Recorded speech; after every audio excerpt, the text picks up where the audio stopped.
The HOA conspiracy. It was a crisp October evening in 2024 when I, Tom Harris, found myself staring at a neon yellow notice slapped under the wiper of my SUV, parked in our driveway in Willow Creek, a sleepy suburb of Raleigh, North Carolina. The paper glowed under the streetlight, its garish hue screaming trouble.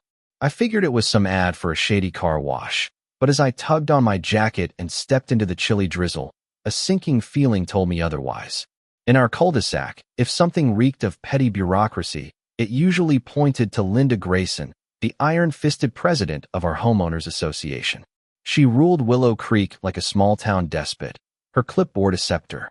Last month, she'd fined a retiree for a non-regulation birdhouse and lectured a single dad that standards aren't optional. I snatched the soggy notice. It was from the HOA. I'll write a $5 fine for leaving our recycling bin visible by the curb. For 10 years, that bin had sat by the garage, same as everyone else's. This was Linda's new low. Inside, my wife, Sarah, barely looked up from her tablet at the kitchen counter. She's a numbers person, a data analyst who can smell nonsense a mile away. Let me guess, she said, her voice dry. Linda's found another way to nickel and dime us for her dream of matching lawn ornaments.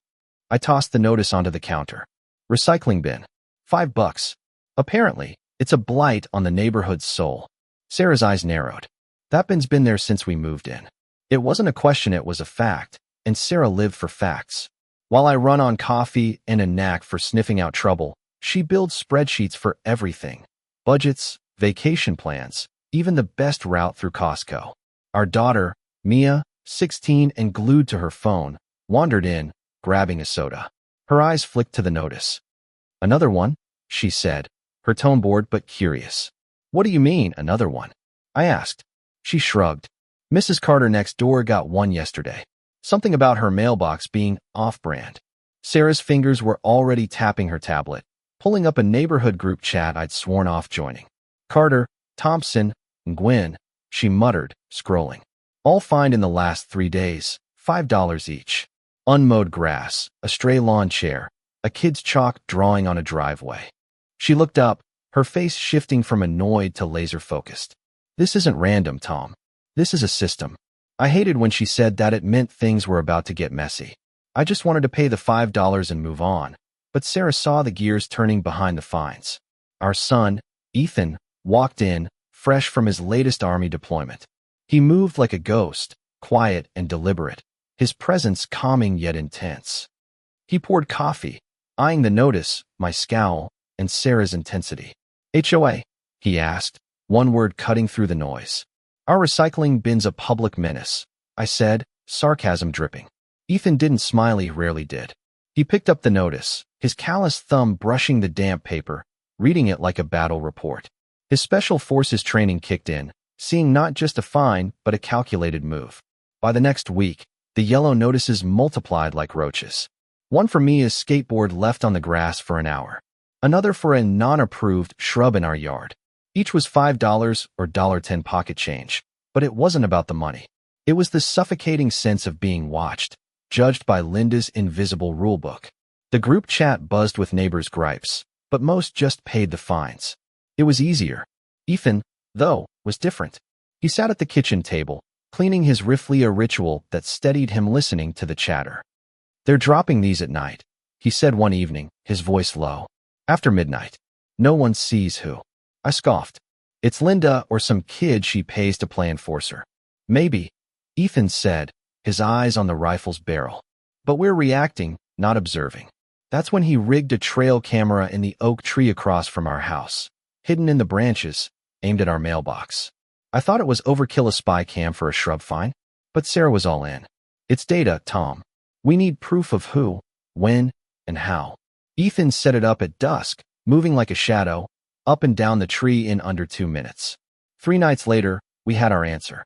Ethan plugged the camera's memory card into Sarah's laptop, and we crowded around. The grainy footage showed a raccoon, a stray dog, then bingo, a black sedan, pulling up at 2:43 a.m. on October 12, 2024. Headlights off. A guy in a hoodie stepped out, glanced up, and the infrared caught his face. Nate, a local 19-year-old whose dad sat on the HOA board with Linda. He slipped a yellow notice into our mailbox, then the Carters next door, before the car sped off. Sarah's voice was a tight whisper. He opened our mailbox. That's a federal crime. She was right, tampering with mailboxes is serious business. Ethan zoomed in on the license plate, tweaking the contrast until it was legible. He jotted it down, his jaw tight. This wasn't just Linda's power trip, Anna Maria. It was organized, deliberate, and illegal. We saved the video to multiple drives, and Sarah printed stills of Nate's face and the plate, filing them in a binder labeled HOA evidence. Mia fired up a group chat called Yellow Notice Rebels, sharing a screenshot of Nate's deer-in-headlights face with a warning. Check your property records, people. The plate traced to Greg Sullivan, HOA treasurer and Linda's loyal sidekick, living in a ritzy new subdivision 10 miles away in Cary. Ethan and I drove there the next day, parking down the street from Greg's mansion-like house. It was all emerald lawns and oversized garages, screaming wealth. We spotted the sedan in his driveway. Same plate, same dented bumper. For an hour, nothing happened, just a mail truck and a jogger with a labradoodle. Then Greg's garage door rolled open. He backed out a lawnmower, leaving the garage exposed. Ethan's binoculars locked on a stack of navy polos with HOA security embroidered on them, a laminated badge with the same logo, and most damn ninja USPS arrow key hanging on a pegboard. That key could unlock every mailbox in our neighborhood, a federal offense in civilian hands. Next to it, a pile of folders, one labeled Harris, our family. My hands shook as I lowered the binoculars. This was no petty fine scheme. It was a criminal operation, building files to justify something bigger. Sarah had the answer that night. They're laying a foundation for liens, she said, pacing our living room, binder in hand. Petty fines pile up. They add fake fees, forge signatures, and file legal claims against our homes. The next day, she hit the county clerk's office and returned with a bombshell. A $6,800 lien against our property, bloated from $40 in fines with fabricated late fees and legal costs. Worst of all, my signature was forged on the acknowledgement. Neighbors Carter, Thompson, and Gwynn had similar liens, some hitting $12,000. Linda was running a foreclosure mill, weaponizing $5 fines to steal homes. The tension in our house was electric. Ethan pushed for the sheriff and USPS, citing the arrow key as our ace. I worried they'd dismiss us as paranoid neighbors. Then, on October 20th, 2024, a storm hit Raleigh, mirroring our dread. At 1 a.m., a sharp crack woke us, glass shattering by the front door. Two figures in rain gear, one with a crowbar, were prying at our lock. A gunshot exploded, splintering the doorframe, the bullet lodging in our foyer wall. Ethan, rifle in hand, moved like a phantom, safety on, finger off the trigger. "Get out of my house," he said, his voice ablade, flicking on his tactical light. The beam blinded the first man, who dropped the crowbar. The second, holding a pistol, froze as Ethan's calm command, "Drop it." Now, cut through the storm. Sirens wailed in the distance. The men fled, one's HOA security polo visible under his jacket. But the chaos didn't end.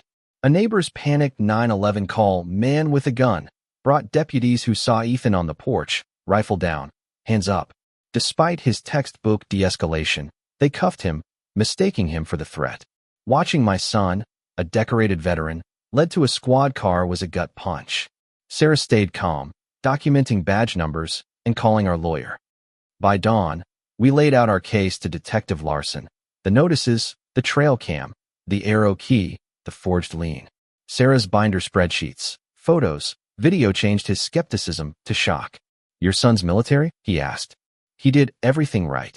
The body cam cleared Ethan by noon, but the real fight was just starting. Postal Inspector Daniels joined us at the sheriff's office. The arrow key and mailbox tampering were federal felonies. They raided Greg's house that afternoon, seizing the polos, badges, key, and files. Greg cracked, naming Linda as the mastermind and admitting he'd hired the thugs to scare us. They planned her arrest for maximum impact. The HOA's annual meeting on October 22nd, 2024, at the Willow Creek Clubhouse. We went in armed with Sarah's laptop and a projector. Linda stood at the podium, smug as ever, until Sarah interrupted, projecting Nate's face stuffing our mailbox. The room gasped. Mia stood, Phone up. Yellow notice rebels. Check your liens. Sarah showed the forged lien, the fake polos, the arrow key. Neighbors erupted, revealing their own liens. $9,000, $14,000. Linda's mask crumbled as Larson and Daniel stormed in, cuffing her for fraud, conspiracy, and mail violations. Greg and 2 board members went down with her. The crowd cheered, phones recording the fall of Willow Creek's tyrant. In the weeks that followed, a judge voided all liens, and the HOA's accounts were frozen to refund fines. The new board, led by our neighbor Sam, disbanded the HOA for good. Ethan and I fixed our door, the bullet a grim keepsake. Over lemonade on the porch, Mia smiled again. Sarah leaned on my shoulder, and kids' laughter echoed down the street. We'd faced a storm and emerged scarred but whole. Linda underestimated USA family of a relentless analyst, a stubborn dad, and a soldier who never backed down. What would you have done with that first yellow notice, bait or fight? Should Ethan have confronted the intruders, or was his restraint the right call? Can a neighborhood ever be normal after a conspiracy like this? Drop your thoughts below, hit that like button, and subscribe for more real-life dramas that hit close to home.